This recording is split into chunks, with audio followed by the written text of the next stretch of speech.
अगर आप भी मयूर फिल्म भोजपुरी के ऑडियो वीडियो देखना चाहते हैं तो प्लीज हमारे चैनल को सब्सक्राइब करें और बेल आइकन दबाना ना भूलें।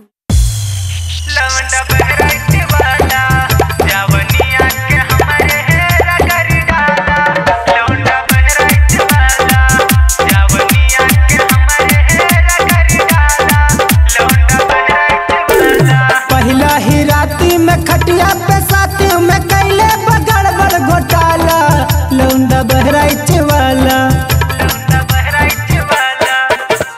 पहला ही राती में खटिया पे साथी में कैले बगड़बड़ घोटाला लौंडा बहराइच वाला। हे लौंडा बहराइच वाला होठवा के लाली चाट जाला लौंडा बहराइच वाला। जवनिया के हमारे है रगड़ डाला लौंडा बहराइच वाला।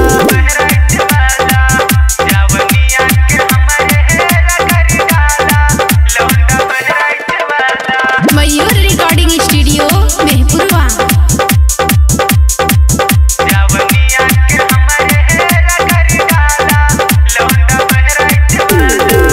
बेरी बेरी फोन करके हमरा के पैसा के लालच धरा के हमके फुसलावलस। बेरी बेरी फोन करके हमरा के बुलावलस पैसा के लालच धरा के हमके फुसलावलस। भीतरी बचोट बड़ा दिहले बमारी नया सलवारी यार दिहले बफारी नया सलवार यार दिहले बफारी। सिगरेट पी के उड़ावतर धुआं सूद पलस भी खाला लौंडा बहराइच वाला।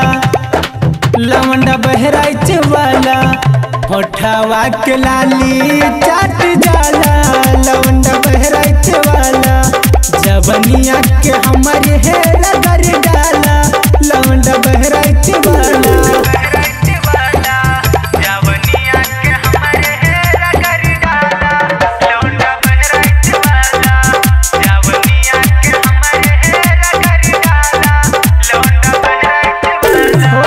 सूट बूट पहिनी के अपाची से घूमेला अपन बाली करेला हो केहू के नहीं सुनेला।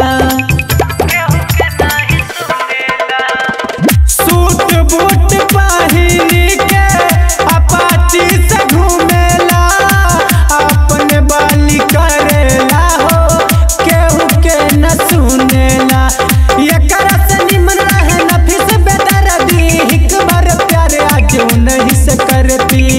हिक भर प्यार हम